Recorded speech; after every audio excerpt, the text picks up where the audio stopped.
Seguimos en su programa Palabra a Tiempo, que como de costumbre se transmite de lunes a viernes por esta emisora GDM Estudio TV, Canal 74. Hoy tenemos a dos invitados de luz, dos jóvenes que son especialistas en música. Y como ustedes saben, la semana pasada, el 31 de octubre, se cumplieron 500 años de aquel evento histórico cuando Martín Lutero, ese monje católico, clavó sus 95 tesis en la puerta de la capilla de Wittenberg, y dando inicio a ese proceso que todos conocemos como la Reforma Protestante, y que ese proceso ha dado al traste con lo que es el mundo en la actualidad. Y la música no se quedó atrás. La música fue impactada grandemente por estas enseñanzas y estas doctrinas basadas en la Biblia, y que la música como la conocemos hoy realmente fue impactada y tuvo grandes avances con Lutero y la Reforma. Nos referimos a los jóvenes, el licenciado Roger Peralta y el licenciado Carlos García, que estarán hoy con nosotros para tratar el tema, las consecuencias, los efectos, los aportes de la Reforma Protestante en la música. Buenas noches, Roger. Buenas noches, Carlos. Buenas noches, hermano. Buenas noches. Gracias por la invitación. Queremos decir que Roger Peralta y Carlos García son jóvenes que han descollado en el área de la música, y que no solamente son músicos, sino que estudiaron música y son licenciados en música. Díganos. Vamos a entrar de inmediato en materia, porque la verdad es que el tiempo avanza. Claro que sí. Y quisiéramos saber que nos hablen algo sobre la Reforma, sobre quién fue Martín Lutero, brevemente, porque ya ese tema nosotros ampliamente lo tratamos con el licenciado José Antonio Flaquer la semana pasada, el martes. Sí es. Pero queremos sí que ustedes nos digan quién fue Martín Lutero y cuál fue las condiciones que él heredó previo a la Reforma. Claro que sí. Bueno, en primer lugar, gracias por la invitación al programa. Es un verdadero privilegio y honor estar aquí. Martín Lutero, como ustedes saben, fue el iniciador de la Reforma, pero lo que mucha gente no sabe es que Martín Lutero también era un músico. Era músico. Y esto es importante porque tenemos que recordar, y así como comentaba el licenciado Ogando, tenemos que recordar que Martín Lutero heredó un mundo, heredó una cultura a su alrededor, heredó un mundo que definitivamente marcó, y no podemos obviar que todo esto de la Reforma, que si lo miramos desde diferentes puntos, podemos llamar la Reforma Protestante, pero junto a eso, en el mundo artístico se estaba dando el movimiento que luego llamaríamos el Renacimiento. El Renacimiento. Y también en el ámbito filosófico se afectó todas las artes. Todas las artes, el exacto. Renacimiento. Precisamente, queremos tratar con ustedes la música, aunque la Reforma afectó y el Renacimiento afectaron todas las artes. Todos. Toda la cultura fue afectada con la Reforma. Pero también, si lo miramos desde un plano filosófico, este tiempo de la Reforma y del Renacimiento también es el que gesta el humanismo. El humanismo. O sea que están viviendo varias cosas. Lutero vivió en ese mundo, Lutero vivió en ese tiempo. Y para hablar de Lutero, pues definitivamente tenemos que ver ese contexto, porque él era un monje, un sacerdote dentro de la iglesia de Roma, que heredó todo eso a su alrededor. Y esto es importante porque si nosotros vamos tratando de hacer una línea de tiempo, como a veces Roger y yo siempre hemos comentado, la línea de tiempo ayuda a que la gente se ubique. En América Latina tenemos muy bien claro el descubrimiento de América. Sí, 1492. Bueno, la Reforma fue cerca de unos 20 años luego.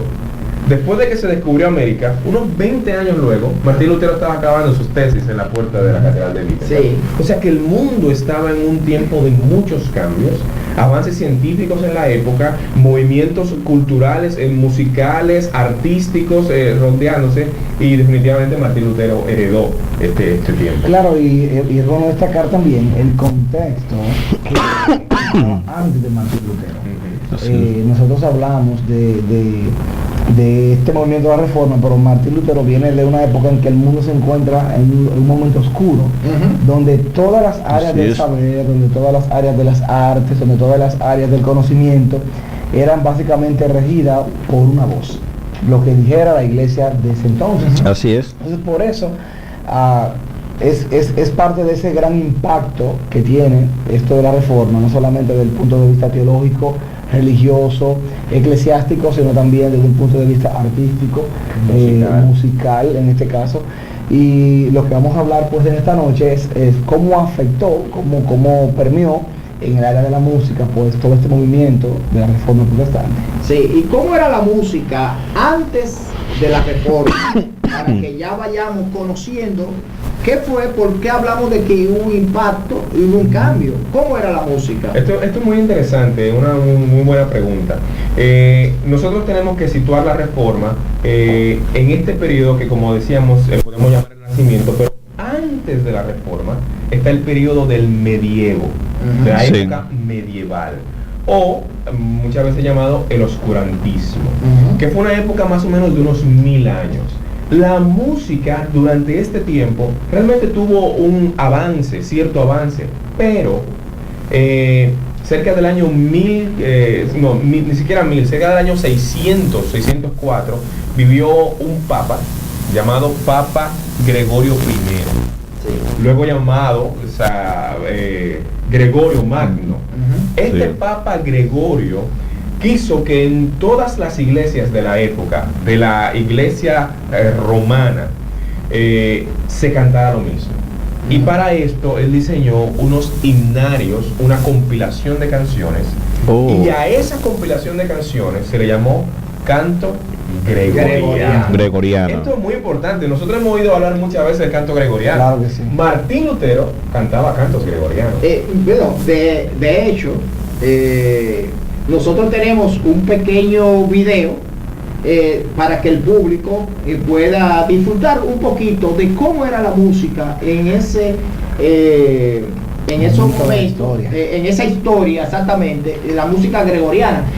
Arsenio, tenemos en Q ese video.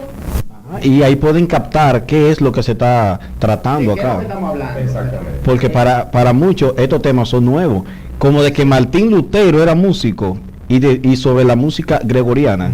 Sí, entonces tenemos en Q, ya está en el video. Vamos. Al aire.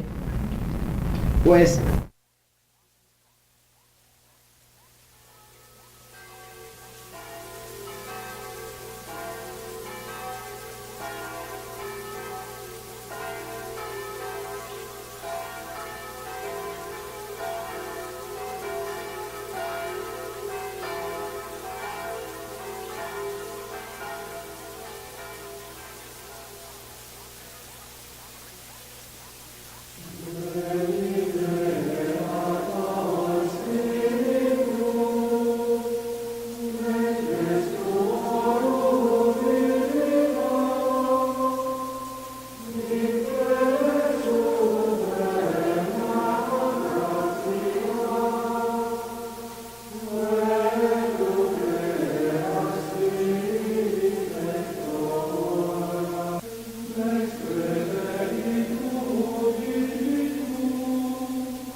Bueno, ya nuestros televidentes pudieron captar un poco, disfrutar de cómo era la música en ese momento. Es bueno destacar que para nosotros, viéndolo desde la perspectiva de ahora, ¿verdad?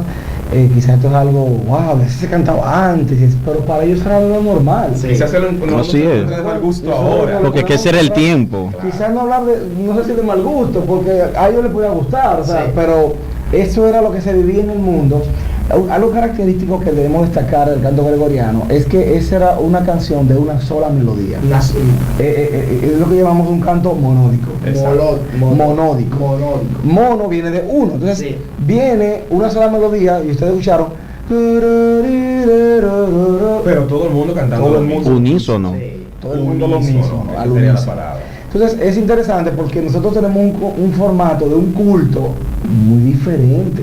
El mismo culto que estamos dirigiéndole a Dios, estamos dirigiéndole al Señor, en cualquier contexto del mundo que usted se encuentre. Usted va a una iglesia y rara vez o raramente usted puede encontrar un canto gregoriano de esa manera, pero en ese momento fue lo que Martín Lutero encontró y eso era lo normal. Y era monótono también. Era muy monótono Sí. porque el canto gregoriano, como Y monótono significa un solo tono. sí, el canto Sí. gregoriano, dentro de su particularidad, es que no hace muchos saltos. Se queda más o menos la misma melodía siempre. Los cambios son muy pequeños. En música hablamos de unos cambios de notas bien adyacentes, una al lado de la otra. Así que no hay muchos saltos. Por eso más o menos se mantiene la misma expresión todo el tiempo. Y entonces nosotros también cuando queremos referirnos a algo que no es como agradable, que es como desabrido, como que no tiene mucho sentido, mucho agrado, decimos tal cosa es monótono. Sí, muy repetitiva, Sí, lo muy mismo. repetitiva. Entonces, el canto gregoriano tenía esa peculiaridad de que tenía esa línea única y era básicamente lo que se cantaba. Número uno. Número dos, era un canto en un solo idioma. O sea, Sí. y regularmente, tradicionalmente no era el idioma del pueblo. Lo que la gente podía entender. Era en latín. Era en latín. Entonces estamos hablando de que usted se imagina nosotros que hablamos español, entonces tenemos que ir a la iglesia cada semana a cantar una canción que sea monótona y en un idioma que no se conoce. Y esa es la tercera Así cosa, es. aparte de que era monótono o monódico, aparte de que era en otro idioma, también la persona común que iba a la iglesia no cantaba. Sí. No. Pero yo me gustaría saber, porque nosotros en el mundo como vivimos actualmente, hay mucha música que la gente común la disfruta. En esa época había también música de la calle, música que la gente la disfrutaba en sus casas. Eso es muy interesante. Muy buena pregunta. Muy Claro, buena y pregunta. la respuesta es sí, pero no como nosotros la entendemos el día de hoy. ¿Qué sucede? Recuerden que le hablé del Papa Gregorio I. Este Papa compiló estas canciones que luego se llamó el canto gregoriano. Este canto gregoriano era lo único permitido en las iglesias. Sí. Ahora, fuera de la iglesia, habían otros movimientos. Es bueno destacar eso porque las personas pueden entender que esa es la música de esa época. La única música. No, estamos hablando de la música en la iglesia. En la iglesia. Así se cantaba solamente en la iglesia. En la iglesia católica de ese tiempo. De ese tiempo. Sin embargo, fuera de la iglesia, ¿qué me va a decir? No, que también la iglesia católica era casi todo lo que era la Casi iglesia. todo, sí. Hablar de la iglesia. Pero había Ujú. hay iglesias o movimientos religiosos que no necesariamente seguían los patrones católicos. Sí. Exacto. Entonces, esta música fuera de la iglesia sí tenía otros elementos. Por ejemplo, dentro de la iglesia la mayor cantidad de canciones se acompañaban con un órgano. Fuera de la iglesia se utilizaba lo que nosotros llamaríamos hoy una guitarra. No era guitarra, No. era un laúd, era una vihuela, era una zampoña, Un saltero. Entonces, ¿qué sucede? Que la gente sí la cantaba. Ahora, ¿cómo era la música fuera de la iglesia? Primero, era más viva, era mucho más Ujú. viva. Era también polifónica. Recuerdan que el canto gregoriano era monódico, una sola línea. Ajá. La música fuera de la iglesia sí tenía varias melodías. Y nosotros encontramos a los primeros cantantes fuera de la iglesia, unas personas llamadas los juglares y los trovadores. ¿Quiénes eran estas personas? Eran unas personas que iban con un pequeño instrumento de pueblo en pueblo, en algunas veces, en algunas ocasiones en cortes de reyes, en palacios, y ellos lo que hacían era contar con música, melodías, con entretenimiento, con juegos, con maromas, lo que sucedía en otros lugares. Eran los periodistas, eran los periódicos de la época. Es decir, que ellos vendrían siendo como los salmistas de hoy en día. Bueno, podría ser, aunque ellos no tenían un canto dedicado a Dios, sino Exacto. de intervención a las personas. Sí. Y era interesante, había que ser muy creativo, Muy para hacer creativo. el trabajo, porque era contar las historias de manera rítmica, melódica, acompañado de sus instrumentos. Así y es. era la música que era pues evidente en el pueblo. Ahora, volviendo a la iglesia, Prohibida en la iglesia. era prohibida en la iglesia. Sí, y bueno, realmente en otro programa quizá vamos a tener que hablar de la música en sentido general, porque la iglesia, hubo una época en que no se tocaba ningún instrumento. No, ninguno. Y que era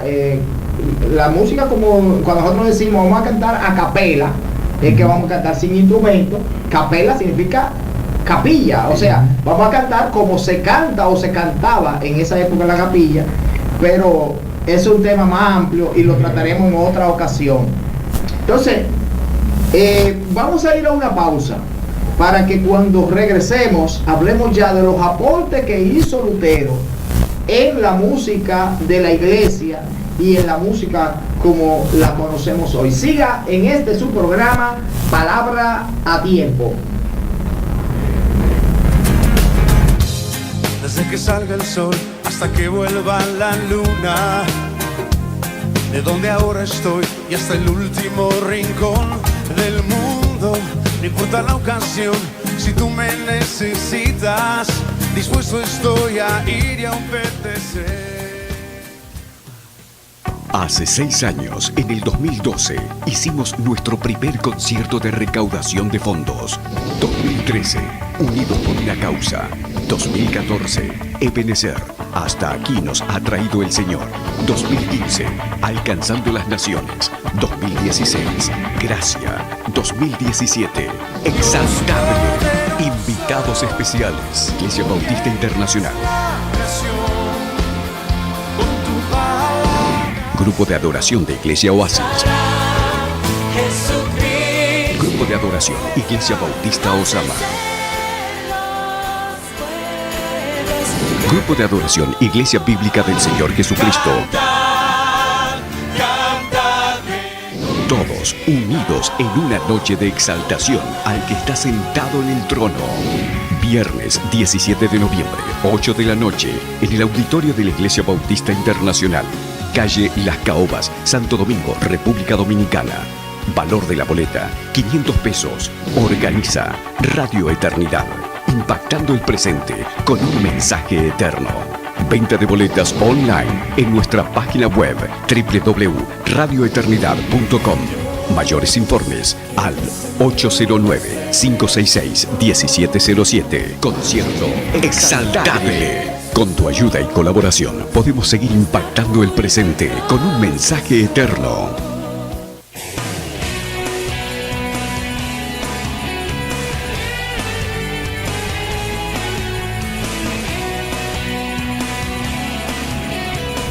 Seguimos en su programa Palabra a Tiempo. Hoy estamos conversando con dos jóvenes músicos sobre lo que fue los aportes de la Reforma a la música como lo conocemos hoy. Estamos hablando con el licenciado Roger Peralta y el licenciado Carlos García. Ya hemos hablado sobre los antecedentes históricos de la música antes de la Reforma. Hemos hablado cómo era la música dentro y fuera de la iglesia, durante y antes de la Reforma. Ahora queremos hablar cuáles fueron los aportes que hizo la Reforma de Martín Lutero a la música dentro de la iglesia. Explíquenos, jóvenes. Bueno, yo quiero comenzar introduciendo que la gente, los amigos que nos escuchan, tienen que tener en cuenta que era un cambio muy drástico, el hecho de decir música de la iglesia y música de la calle, como decimos nosotros, fuera de la iglesia. Porque nosotros hoy en día vamos a la iglesia y encontramos un piano igual que el piano que usan fuera de la iglesia, sí, o una guitarra igual que la guitarra que usan fuera de la iglesia, una batería, o ciertos instrumentos o ciertos estilos musicales que aunque tienen solemnidad, letras que la caracterizan, que la diferencian de la que no es de la iglesia, pero en esencia uno no ve ese marco tan drástico como se vivía en esa época. Ese abismo. Para ahora hablar de esos cambios, tenemos que situarnos mentalmente en eso. Es como que de repente nosotros digamos, en el día de hoy, vamos a la iglesia y en la iglesia usted vea todo blanco y negro. O sea, es diferente. O sea, usted está acostumbrado a ver color fuera de la iglesia y de repente va a la iglesia y ve todo blanco y negro. Quiero hacer ese contraste así para que ustedes puedan entender por qué hacemos tanto énfasis marcado en lo que era fuera de la iglesia y lo que era la iglesia. Bueno, lo que pasa también, y como dijo él decía, este cambio se dio porque Lutero tomó estas melodías animadas, esta polifonía, este canto a varias voces que había fuera de la iglesia y comenzaron a cantar en la iglesia de esa manera. Esto es importante porque fíjense que el canto gregoriano siempre se mantenía igual. Ahora, con la introducción de Lutero de esta polifonía, ahora hay varias voces cantando diferentes tonos. La misma canción imagínense que antes cantaba una sola persona y ahora cantó un coro. Eso hizo Lutero. O que antes cantáramos los cuatro la misma canción en el mismo tono, al mismo momento, pero sin movimientos. De hecho, en el mundo de la música, de manera formal y académica, eso que Lutero hizo todavía es vigente el día de hoy. De hecho, se estudia. A esto se le llama en música académica corales luteranos. Oh, excelente. Así se llama. Estilo. Es un estilo. Muy bien. De hecho, ese estilo comenzó a cambiar y se comenzaron a introducir nuevas cosas hasta que llegó a un punto en donde había una nota contra otra nota. ¿Qué significa eso? Que había una nota larga y habían al mismo tiempo notas más pequeñas. Esto se llamó en latín puntus contra puntus, que luego generó lo que nosotros hoy conocemos como la fuga, de la cual otro creyente, Juan Sebastián Bach, es el más prolífico de los autores. Sí, es eso que Carlos destaca. Yo traje un ejemplo para que toda la audiencia pueda ver. Esto es una partitura de una canción de Martín Lutero, pero usted puede ver, quizás se lo voy a explicar bien llano, Y para sencillo. que puedan entender, y bien sencillo, muchos puntitos, vamos a poner con ciertos palitos, vamos a decir así, ¿verdad? Son figuras musicales, son notas musicales, pero usted puede ver, una misma canción tiene hasta 4 voces al mismo tiempo. Exactamente. Tiene 2 aquí arriba, 2 aquí abajo. Está diciendo que esta canción la pueden cantar 4 personas Y no cantan lo y mismo. no cantar lo Y no mismo, canta lo mismo. sino que cada una puede cantar una línea totalmente diferente. Para esa época eso era un escándalo. Era una revolución. Eso era un escándalo. O sea, eso Martín era- Lutero introdujo esto, pero aparte de esto, otra segunda cosa que Martín Lutero introdujo es que ustedes recordarán que el canto era en latín. Sí. Bueno, pues Martín Lutero hizo que las personas se involucraran en el canto y ahora cantaban en su propio idioma. Excelente, porque cuando vimos el tema de la reforma con el licenciado José Antonio Flaquel, él nos explicaba que una de las cosas que hizo Martín Lutero fue llevar la Biblia, la palabra de Dios, al idioma del pueblo. O sea, anteriormente las Biblias estaban en latín, para que el pueblo no las conociera. Entonces Martín Lutero dijo, no, vamos a traducirla al alemán, en ese caso que era el idioma de él. Fue en Alemania que él hizo, que él vivía, pero ya también habían otros reformadores en otros lugares. Estaba John Knox en Escocia, en Escocia, y en Inglaterra estaba ¿cómo se llama? Habían otros reformadores en otros lugares. Entonces, qué bueno. Juan Calvino, exactamente. Y vinieron y pusieron no solamente la Biblia, sino los cantos. Los cánticos. Eso hizo que las personas se en el acercaran. idioma de la gente. Claro. Y esto es muy interesante porque Martín Lutero daba estudios bíblicos. Pero esos estudios bíblicos se reforzaban con las canciones que eran pura Biblia también, pero en el idioma que la gente podía entender. Y un último y tercer aporte, no solamente esto que Rogers explicaba de la polifonía, los corales luteranos, no solamente esto del latín y cambiarlo ahora al idioma alemán, sino también que en el culto de la iglesia de esa época solamente podían participar los monjes. O sea, las personas que iban a la iglesia tenían muy poca participación. O sea, imagínense ustedes, nosotros vamos a la iglesia y cantamos. Todo el mundo. Nosotros vamos a la Todos. iglesia y decimos amén. Nosotros vamos a la iglesia, Aplaudimos. a cualquier Hacemos cosas, expresión sí. de cualquier iglesia. Sin embargo, en ese tiempo no se podía. Martín Lutero cambió eso. Al poner las canciones en el idioma que la gente podía entender, ahora la gente cantaba. O sea, el creyente volvió a tener el sacerdocio que le toca de Así ministrar delante de Dios por ser nosotros ahora hijos de Él y creyentes, como dice Pedro, linaje escogido, real sacerdocio. Realmente eso abrió paso a cambios que al día de hoy lo tenemos Todavía forma parte de nosotros. Son cambios que son parte de nuestra historia, son parte de nuestra cotidianidad. Hablando de la música, que pues, se puede ampliar todo esto pues en otro momento.